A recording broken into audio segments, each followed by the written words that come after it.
Welcome to Book Club no Kiseki. I am Sam Allman. I'm David Bernard Hauk. And I'm Matt Jorgensen. And the portion of Falcom's Kiseki series we'll be playing today is the prologue of Kevin Game, Trails in the Sky the Third. Yeah. Hell yeah, Kevin Game. Love Kevin, love games, love a game all about Kevin. But before we get started, why that? How to get it out of the way. On that note, this has been the last episode of Book Club no Kiseki. I'm Matt Jorgensen. I'm David Bernard Hauk. And I'm Sam Allman. I'm sorry. Have y'all watched Swan Boy? I have not. It's on Hulu. It's 10 episodes. Each episode is like 5 minutes long. It's amazing. There's a joke about that in Swan Boy. And Swan Boy is very good, and y'all should watch it. What I have watched, and I watched it earlier today, and I have not stopped thinking about it since, is Mamoru Hosoda's new film, Belle. It's fucking fantastic. You should watch it. Matt was telling me about it and described it as, if I recall correctly, Digimon meets Beauty and the Beast by way of Roblox. Yeah. And it's a musical. Don't forget that. Oh, okay. There will be no follow-up to your questions. Yeah, it sounds incredibly bonkers on paper, and it's moderately bonkers in the theater, but it's somehow a very small movie about feelings whose backdrop is this huge cyber world and pop idoldom and everything, but it's real good. And it's surprisingly, because it's set up because it's a Beauty and the Beast adaptation, and it's heavily marketed that way, and there is a relationship in the movie. It is not a love story, and that's really cool. It makes you think it is for a good half of it, but it's not, and it's just about character, and it's fan-fucking-tastic. Highly recommend. I'm a huge Hosoda fan because of Digimon the movie, but I have also liked everything else he's done ever since. I do want to point out that there is like it does a very good job of making you think it's going to be a love story the whole time. Yeah. So I technically spoiled it with the fact that it's not, but it's a vague enough spoiler that you'll just be doubting yourself the whole time. Like, all right, they said this isn't a love story, but this looks like a fucking love story. And Sam has said a lot of things. I say a lot, but I don't think they've listened past Roblox. Yeah. I think everybody's brain just turned off. They're like, I'm not processing the information you just gave me. No, thank you. Yeah, a slightly longer elevator pitch is: imagine a world where Roblox has way better graphics, but it's practically ubiquitous, and there are 5 billion of the 7 billion people on Earth use it, and it has a completely undefined super sci-fi you put in earphones and you can do VR somehow. They don't explain it at all. It's just how it works. And so it's like a VR Roblox huge thing, and this girl who's a dweeb, and she's quote unquote ugly because she quote unquote has freckles. She's a cute anime girl that they just decided is the ugly one for whatever reason. And she is sad for lots of reasons I won't go into, and because of her sadness, she hasn't been able to do music in real life, but when she's in Roblox, she can. And so she starts singing, and people hear her, and she goes viral and becomes this huge megastar. And then in Roblox, in Minecraft, yes, yeah. And then the beast of Beauty and the Beast shows up, and she's trying to figure out his whole deal. And the movie, the cool part is there. like, yeah, Yeah, that's the cool part. Is like if you search out any of the promotional material, which if you find it, good for you. It's hard to find. All the things I asked Matt if he wanted to watch it on like Thursday. He's like, yeah, absolutely. What the fuck is it? Yeah. But like all of that is that's the setup for the movie. It's so much and it's so good. Yeah, it's a 5-act film, and Act 3 is the Beauty and the Beast adaptation, and there are 4 other acts. So it's real good. I really, really, really, really enjoyed it. But speaking of acts, I really want to watch The Tragedy of Macbeth. Yeah, I've never interacted with any of the play before. It's a good one. It's Shakespeare. I don't remember much about it. I've seen it 1 or 2 times. I think I saw a movie version of it, and I think I saw it on stage in like a backyard in Oxford. I think it was Macbeth I saw in a backyard in Oxford. I was in it once. It's good. It's not my favorite of Shakespeare's plays. But there's a difference between the favorite, having been in the shows, there's a difference between my favorite one to be in and my favorite one to watch. Because, like, my favorite one to be in is The Merry Wives of Windsor, but that's only funny the first time. I was about to say the only thing I know is the Yorick speech, but that's a completely and totally different place. I know literally nothing about Hamlet. That's Hamlet, bitch. Oh, the only thing I know is, my lord, your wife, Lady Macbeth, approaches, from Jimmy Neutron. That's it. Nice. There's more to it than that. I figure, but I should watch it. I have Apple TV because they gave it to me for like a year, so might as well. Yeah, it's directed by one of the Coens, but not the other. Mm-hmm. It stars. Does that mean it's only half done? And Frances McDormand and lots of cool people. Yeah, I should watch it. I should watch a lot of movies because I don't usually watch movies. And I'm more of a TV person, because if you zone out for a couple of minutes of TV, big fucking whoop, it was just some side character talking about their coffee order. But if you zone out for a couple of minutes of a movie, you miss a lot of the movie. So I don't usually do anything.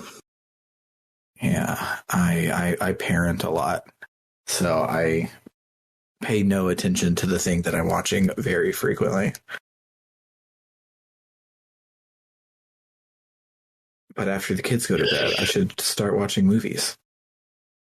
I did start watching Archive 81 on Netflix, and as an adaptation, it's okay. As a just show in its own merit, though, it's fantastic. What is it an adaptation of?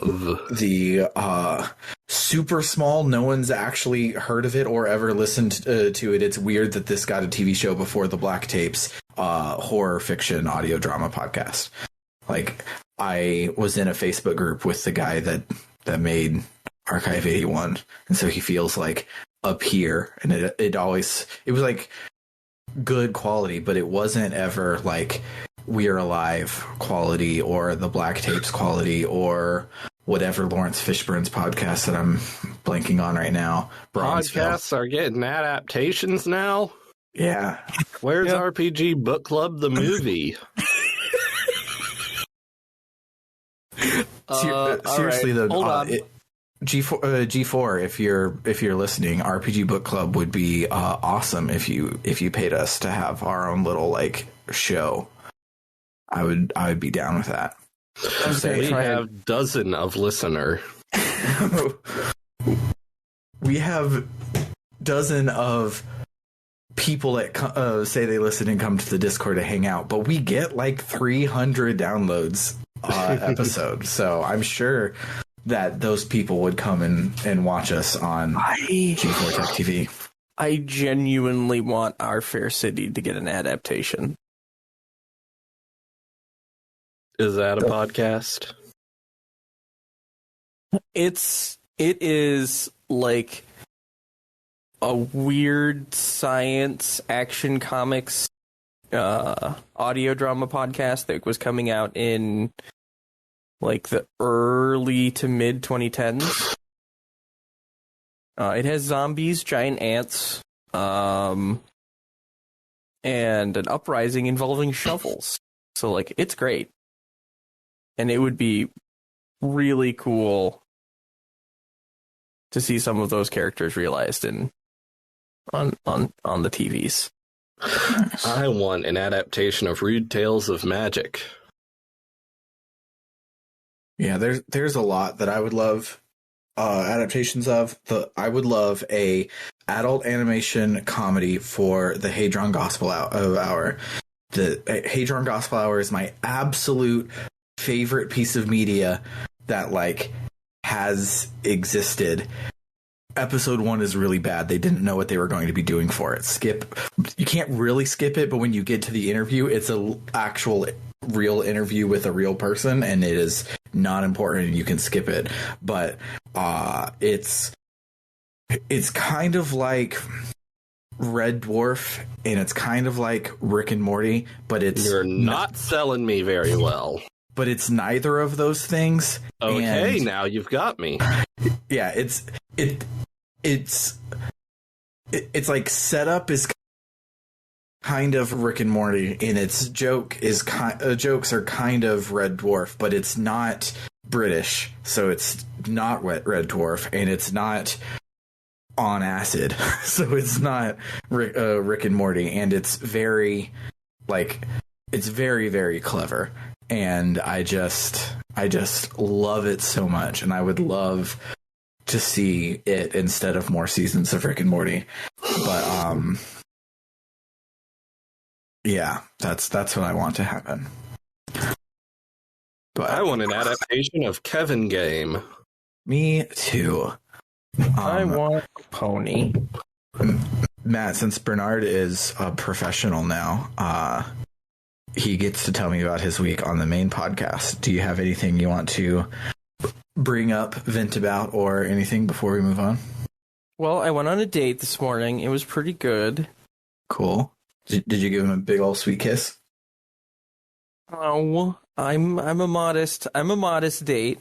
I don't dispense with the bases until at least the third. Okay. No, it was I went and saw Belle with Sam. It was really good. We got to reenact our high school days of sneaking Taco Bell into a movie theater. Which, of course, I then lost my ticket, so I had to stand up there talking to this like poor high schooler trying to figure out the ticket. And like, no, you're the one who smells like ground beef and beans, not me. No questions. But the movie was really good. The only other thing I think worth mentioning is I started the Monster Rancher ports of 1 and 2 for the Nintendo Switch. That game has no business looking and playing as good as it does in an era where a CD is considered a relic of the past. It's just... I was interested to hear how you would like it, because every review of it is like, this should have stayed in the 90s. And then you had a glowing review of it, so it probably actually owns. Okay. I can genuinely see where people would get that opinion. Because it very much looks like a game from the 90s. The problem is, I think none of those people ventured past the disc-based Monster Ranchers into Monster Rancher 1 and 2 on the Game Boy Advance. And I believe there was one on the Game Boy Color. That might have been a platformer. It was a weird time. So the game's played just fine on the Game Boy Advance also, and as you can imagine, it also doesn't have a disc reader with which to, pop in and collect monsters. In that instance, it was a combination of like name inputs, and you got access to more letters. The higher your rank as a monster rancher became, which was very cool. Could you use the e-reader? I think for the first one, you could. That was a Hell thing yeah. you could like technically do. But as I never have actually seen an e-reader. Oh, I had an e-reader. I didn't have much, but I had an e-reader. Well, that makes I don't know if Sam had one. Of me and you, that makes one. Okay, then that does make one of us. But like the game, in that context, the game was still really good. The core of it is, for those of you who don't know, the core of Monster Rancher is, in the old days, you would put the game in, you'd get it started up, and then you'd go to summoning the monster phase. At which point you would pop the disc out of the system and replace it with either a CD, or a CD and a DVD, or a DVD and another PlayStation game as the different versions of Monster Rancher advanced. And while that is the primary gimmick of that game, for sure, it's not what made it good. What made it good is the like almost Tamagotchi-esque way that you raise the monsters. Like, it is pretty simple. You decide what kind of food they get at the beginning of each month. That's your cost of upkeep. You train up this monster for the duration of its lifespan. You do tournaments, you try and raise their ranks. Your goal is to get a monster all the way to the maximum rank and then complete the 4 tournaments at the end. Sometimes it's 3. I think one of them was like 5 for some reason. But that's the general game loop. And it is like a lot of it's almost less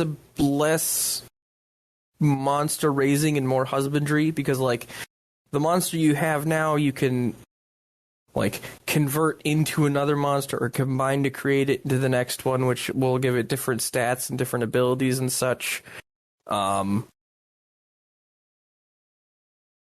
it's a really satisfying game loop that is distinct and altogether kind of lacking in modern monster raising games. Because, like, most things are your Pokemon or your Digimon. Like, this is your partner for the game. You're going to catch more and add them to your team, but this is your buddy. It's not, which is great, but it's not, it's a very different mentality from like somebody like me who was raised a farm kid who was like, yeah, this dairy cow, it has a finite lifespan. Mm-hmm. We're going to take care of it to the best of our abilities so that this relationship is mutually beneficial. And when it gets to the end of that lifespan, we give it the ability to like live out its existence comfortably. It's I don't know how else to explain it. It is very satisfying. I can see where people who spend a couple hours with it are like, oh, it doesn't have the gimmick. It's not all that interesting. It's hard, because it is hard. You know, you don't like it's you need to know what you're doing going into it or you're going to be punished. Which, unfortunately, because it's a digital game, it doesn't have the manual to tell you, hey, this is what you should do. Yeah. Even though it's available digitally through the thing, it's kind of tricky to find, though. But personally, I think it's maybe one of the best ports from a PS1 era game that I've seen, especially one with a gimmick. Like, it's excellent. And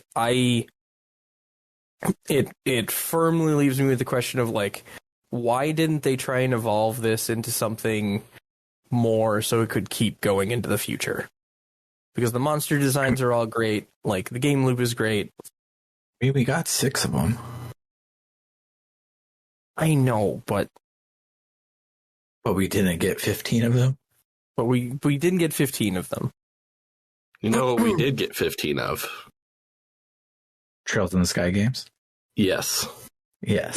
Yep, it's probably time. I'll because if somebody doesn't stop me. This is in fact not a podcast about Monster Rancher. It's not. It could be, but it's not.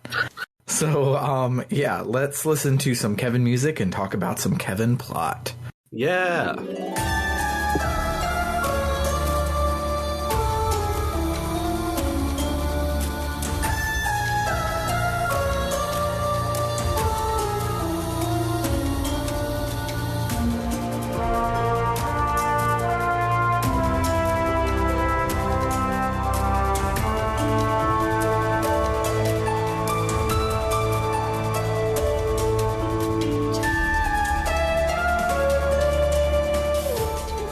The year is 1203 of the Septian calendar, fall. Just over half a year since the Liberarch's collapse. Cruising through the night sky above the Cruisin province in Easter Arabonia was the Rhineford Company's latest display in luxury, the Lusitania. I love cruising above cruising. Hell yeah. This game starts out with like a lot more real ass RPG type cold opens instead of just hanging out with your friends and feeling feelings cold opens like the other 2 games had. This pre-prologue is pretty great. I want to pause real quick here that when this turned on, I turned and read it to Rebecca in a campy noir voice, and I'm pretty sure people in the next town over could hear the cords in her eyes snapping from rolling back so far. Yeah. Kevin is James Bond, and we get to live our Kevin is James Bond fantasy for this pre-prologue. It's super cool. It reminds me a lot of the cold open of Wild Arms 3. If you've played it, you just are kind of dropped into the middle of a heist that's going on, and you have to like figure out why you're there, what's going on, all of those sorts of things, and I like it a lot. So the Lusitania is hosting a big-ass party for the Conrad Corporation, and we see a masked man who has chive-shaped hair, but it's slicked back for a disguise, and he's talking mad shit about the people there. He says that the Conrad Company are all merchants of death, and they're opportunists and capitalists. They just came out of nowhere, traded enough money to get out on top after the war. He hates them. He's real smooth with a woman there. She has a husband. She doesn't care. It's pretty cool. He goes to leave the ballroom, and as he does, he sees a flash of some pharaoh-looking dude, but he chalks it up to nerves, like, oh, I thought I saw something. Did you say pharaoh-looking? Yeah. Maybe in Yu-Gi-Oh! World. Yeah, I recently watched a run of Yu-Gi-Oh! Forbidden Memories at GDQ, so those are the only pharaohs that I have in my brain right now. In Yu-Gi-Oh! Terms, he does look like a pharaoh. Yeah, he's definitely a Yu-Gi-Oh! Character. So we get to walk around and do stuff to find our way to the rich dude's chamber so we can do our heist. If you talk to the NPCs, a very weird thing is that Olivier, or at least the government that he heads, has banned people from even talking about the Liberarch incident. So all there is rumors about like what happened, because it's illegal to even talk about, that time for a month when Southern Arabonia didn't have any power. You can't even talk about it. That's a very weird thing. I talked to a number of NPCs, but I guess I talked to the wrong ones and did not find out about that. Yeah, that's very weird. And knowing how these games are written, that's probably the plot of like Hajimari no Kiseki is revolving around this one off thing. I mean, it turns out the optional light novel in the first game was introducing a character in this game secretly. Yeah, so maybe we do need to go back and do a novel episode for the 2 novels from last game, because maybe they're introducing other important characters. But so when we finally make it to the Richmond's quarters, we use the flash pin from Men in Black to get past the guards, and when we get into his actual room, we almost solve some almost puzzles to get access to the vault, and the artifact inside is the Fool's Locket, which lets you lie incredibly convincingly, basically anything except for like, oh, I have green skin, that they can visually see is a falsehood, people will believe. And so as a shitty capitalist businessman, he's just been lying in all of his business deals and basically playing venture capitalists against each other, which is cool, but dangerous for him to have. So I really want to obtain this artifact when we eventually play a tabletop role-playing game set in the Trails universe. Yes. That would be a very fun D&D item. That's not a thing I ever thought about. We all have to draw out our orbital diagrams. Oh God. You have to get the right sepith for when you defeat monsters. Oh gosh. You're don't threaten me with a good time. So, right as Kevin grabs the Fool's Locket, the vault slams shut and guards come running. But Kevin is, don't forget, a badass, and he busts out of the vault with his new S-Craft, and he blows the door off of its hinges, and he whoops some guard butt in a much better tutorial fight than the other games.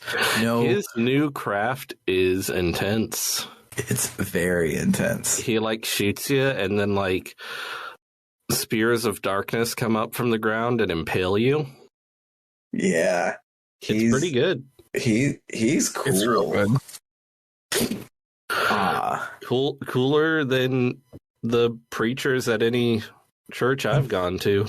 Yeah, as the son of a preacher, I can say Kevin would kick my dad's ass.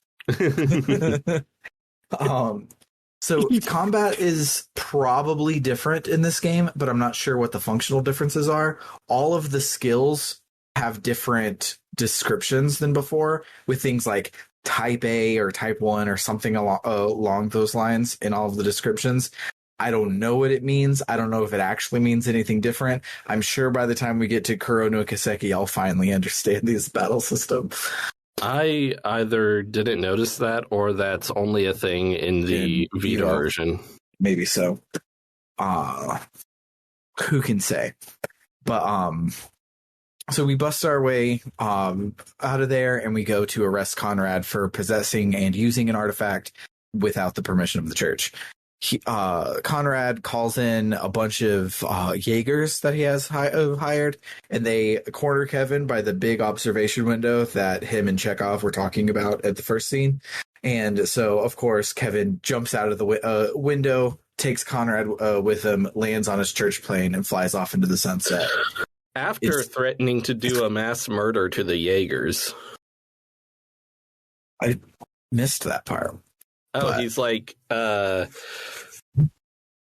well, luckily the terms of how these things go means I don't have to kill every single one of you Jaegers. He's very badass and scary. And then he jumps out a window and lands on a church plane. So all the party guests are like, what the fuck just happened? But then the Pharaoh looking ass dude comes up and is like, interesting. Our tale has only just begun, Kevin Graham. After all, I've only just awoken. Title screen. Okay, don't know what's going on with that guy yet. It's probably important. When he speaks, his words are in red in his text box. That means he's Jesus. Yeah. Okay, so I was not expecting Jesus to appear in this game. This isn't a Tetsuya Takahashi game.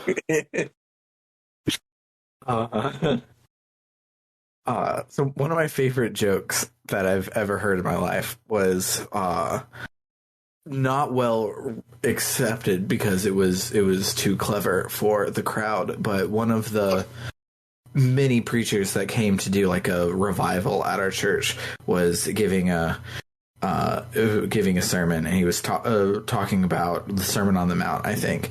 And it was like, so Jesus sat down to give a sermon, and so all of the disciples took out their red pens, and it's good. It's real good. I really loved it, and nobody in the audience guffawed, but I was almost on the floor laughing. It's pretty funny. Anywho, on the church boat, we get to see Kevin in his element doing his like day job and shit. Apparently, he just uses his rookies to fly his plane because he likes to work alone, and that will be ending shortly. While he's shooting the shit with his crew, fucking Carnelia, the protagonist of the optional light novels from the first game, calls him. She's his boss, apparently. She dies in the novel, but she got better, I guess. So well, they point out that they in a very exposition-y way talk about how should we have let such novels get published? I think that reveals us. No, that makes people think we're not real. And of course, Carnelia died in the novels, but that was a lie. Yeah. They do they put on their exposition voices. Yes. Yeah. As you know. As we all know. Mm-hmm. So Cornelia tells Kevin that he has to go pick up this artifact from Gransel just real quick on the way home. Probably won't be a JRPG adventure.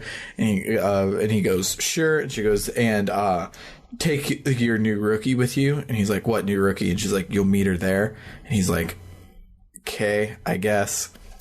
So he gets off his church boat and gets onto his to a passenger boat where he runs into Dorothy, who is still perfect in every way. She apparently got lost in Erebonia when she was on her way to Bose in the opposite direction of Gransel. She just got on the wrong anyone place. has their maps out, she actually got lost in Calvard, which is the opposite direction of Gransel. I don't know what sort of weird connections she's having to make to be on a ship in that I think is in Erebonia flying to Liberal, but whatever. But yeah, she was... I thought it must have been Erebonia for that to make sense in my brain, but then they called it the Republic, so it was obviously Calvard. And it just was like, maybe the Empire is such an empire they like to call themselves a Republic? I don't know. I can't imagine an empire calling itself a Republic. Yeah. Probably it's never actually happened. So Dorothy has been lost for days in Calvard and hasn't had a phone orbit to call Niall until that morning. And it's great. So when we finally get to Gransel, she reunites with Niall in a super great scene. He obviously cares about her and assumed that she had died, and he's like trying to process those emotions until he finds out that she didn't even buy him a souvenir, and he gets upset, and it's good shit. We also find out that he is at the old age of 30 now. Yeah. And Kevin, the older character that is a mentor to our protagonist, is the old age of 22. I mean, two different characters make a point of saying he's really young in this prologue. In this game. Yeah. Last game, he was definitely the cool older guy, but technically he is like 6 years older than Estelle, but he's still a babby. Kevin runs into Sid, who tells us that in his exposition voice that Estelle, Joshua, and Julia are not appearing in this game, at least not right now. And so he just wants to take us over to the cathedral to check the artifact out. At the cathedral, we run into Erica, who is Tita's mom, and I love her. She is a lot. She is a lot. She is like Professor Russell mixed with Annalise, and that's an odd combination, but it works, and I like it.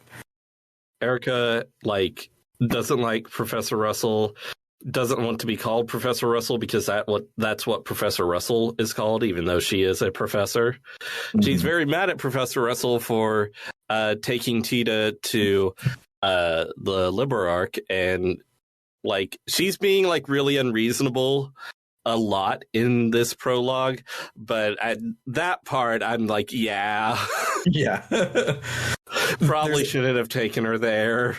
Yeah, there's a whole lot of, but I want it unreasonableness, but then also you made an 8-year-old fight terrorists. What's wrong with you?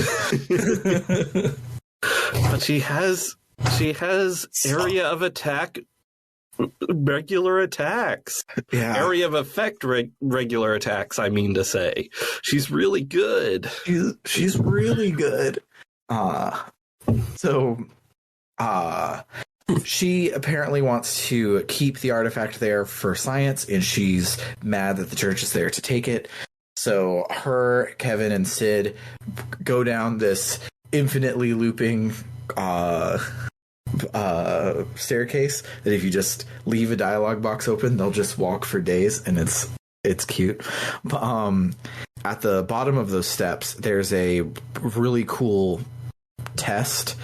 So the church has some kind of device that generates a perception filter to hide the door, and you have to agree to not divulge its secrets and actually mean it and believe it, and the door will reveal itself open to you. So if you have any sort of hate in your heart and you're like, oh yeah, totally, I won't steal this, I'm not a thief at all, it won't open for you, which is cool. Cool magic is cool.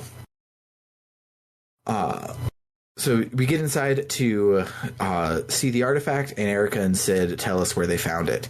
They were looking for salvage from the Liberarch, and they followed a big-ass shiny orbital energy signature to find it. But when they pulled it up, it shut off and died. So since it's dead, it's not a live artifact, so it's not the church's, but it was alive, so it was brought to the church, but before it could be formally relinquished, it died again, so it's kind of a tricky situation, and but Erica really, really wants it. Kevin is dead artifacts tell no tales. I don't know what you're going to figure out about it. And she's like, we can do a lot of science with it anyways to try and figure out something, unless the church wants to tell us its 1,000-year-old secrets that have come to light because of this Ouroboros shit.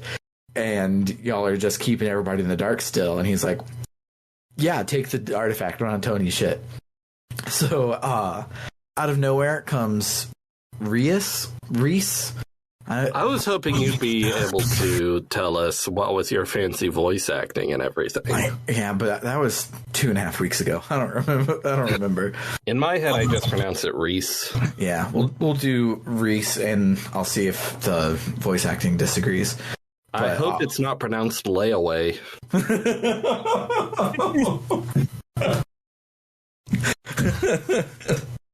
So,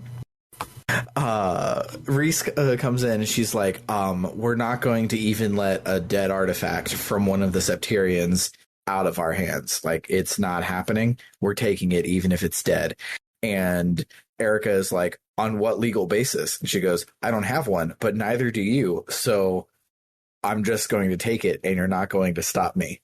And Kevin is like, hold on. Like, maybe we can come up with a solution, figure something out, like scheduled visitations or something like that, so we can keep an eye on it, but you can still do stuff on it, something. But then it turns back on. So now it's a live artifact again. That solves that. So he just gets to take it.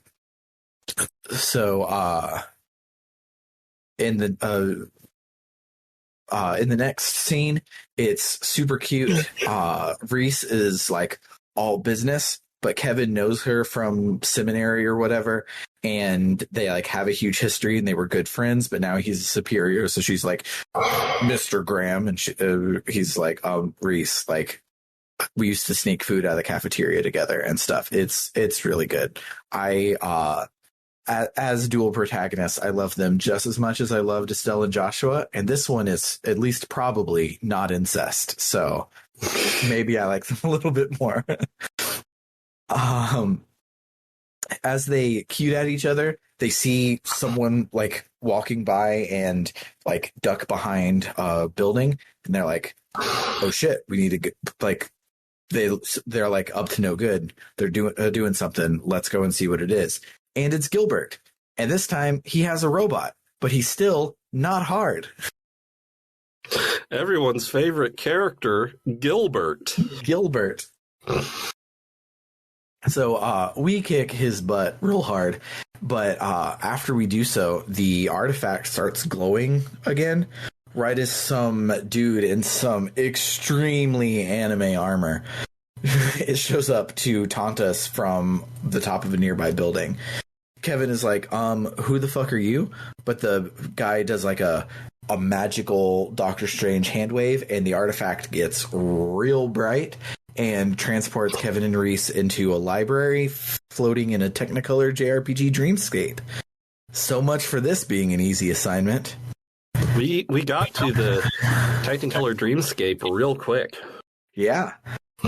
It is probably the shortest start of game to JRPG Dreamscape I've ever played.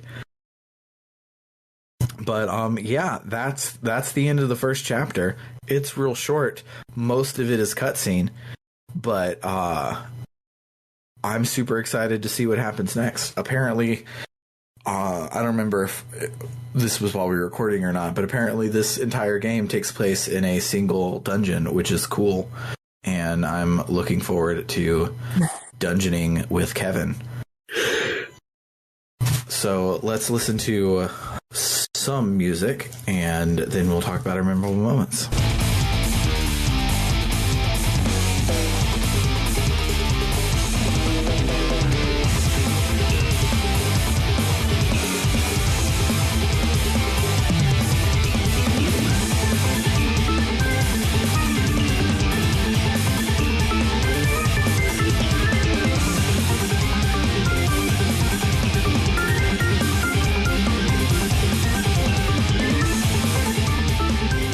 Okay, so was it just me, or did the dude in extremely anime armor standing on top of the building look a lot like Layaway, our good friend Layaway? Yeah, I thought it was him. But he has longer hair, but like the style of the top of his hair looks the same, and that's the only defining feature of a anime character. So yeah. I don't know. I feel that it's not. I mean, I don't think it's him. I think maybe someone took over his body or something. Yeah, but either took over his body or is supposed to be like a brother or something like that, or something like related to him. Thus, the resemblance. But it definitely, if it's not related, it will be weird, because I don't even think that Cassius and Estelle have the same hair color, but it's canon that they do, and they look exactly alike. So these two characters that actually look exactly alike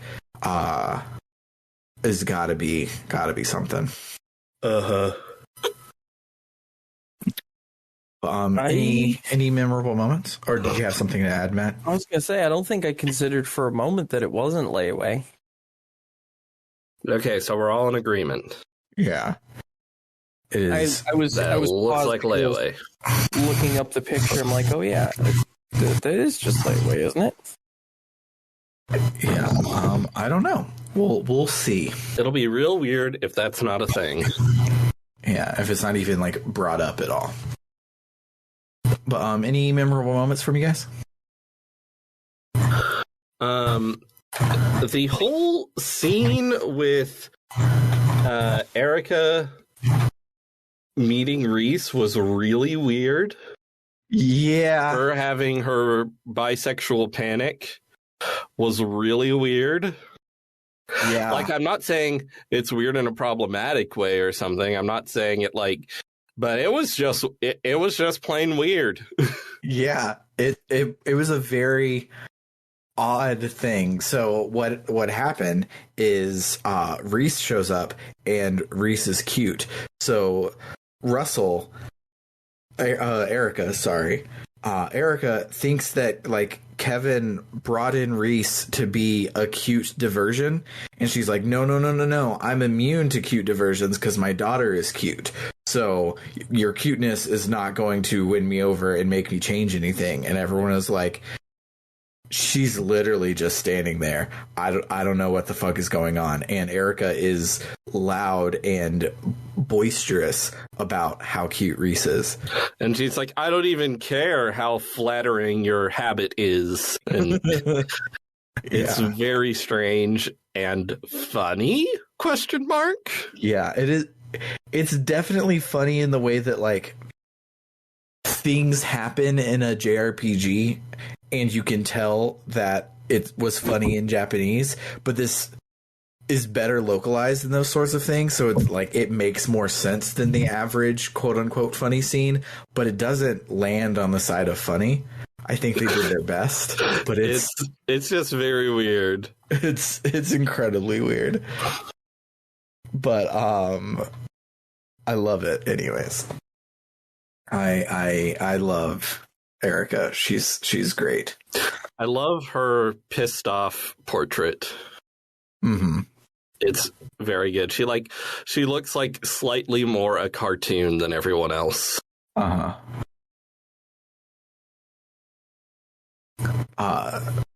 Any other particular ones? Oh, I don't think I have any off the top of my head. What about you, Matt? Yeah, I don't think I have any either, other than like that jokey noir thing I talked about earlier. Mm-hmm. And like the genuine excitement I felt to like start this game up. Like for backwards context, it had been like 3 weeks since I played the Trails games at that point when I started it up, and I was like, okay, everybody's gonna learn a thing about me. When I get excited for something, I do this like little chair wiggle thing until it starts doing the thing I want it to do. The older I get, the less common it is, but this was very much okay, come on, finish starting up computer. Okay, just let me play the game. There it is. All right.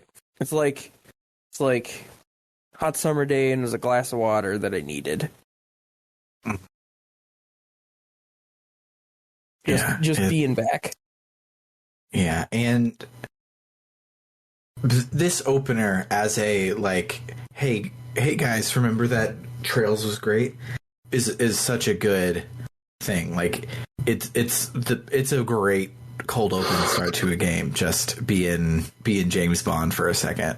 It was real good. It got me real excited for this game. Speaking of that cold open, both of my memorable moments come from that cold open. So as usual, the chests talk back to you after you open them, and one of them just says, "We need to talk," which is great. It tickled me pink. And then then another one is when he does his big reveal and he gets out of his masquerade costume and gets back into his habit. They're like, "Oh my God, it's a priest!" And he goes, "Yeah, I'm legit and everything too. So if you want to make any confessions, I'd be happy to listen to them for extra cheap as a limited time offer. And I'm sure that you guys have a lot to confess," which is such a good cheesy ass like James Bond type one-liner introduction line. Imagine I've edited a picture of Martin Luther with the red glow on the eyes.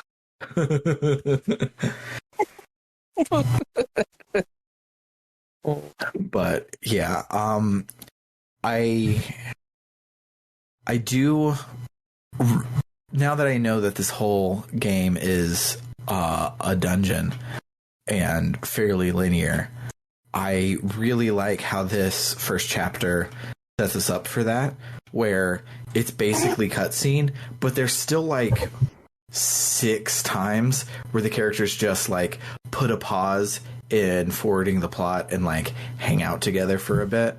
And so it's still very Trails, even though you don't have to go 3 towns over when you're not supposed to and return this book to this character to unlock a special dungeon at the bottom of which you get a really good plot scene. You still get those. They're just a part of it now, which I really like. And I'm sure that will continue. But yeah, that's all that I've got for the week. This series is a timed exclusive for our Ko-Fi supporters. So if you're hearing this in the podcast feed, come on over to www.rpgbook.club, and there will be a few extra episodes waiting on you when you donate. For Book Club no Kiseki, I have been Sam Allman. I'm David Bernard Houck. And I'm Matt Jorgensen. Adios, amigos.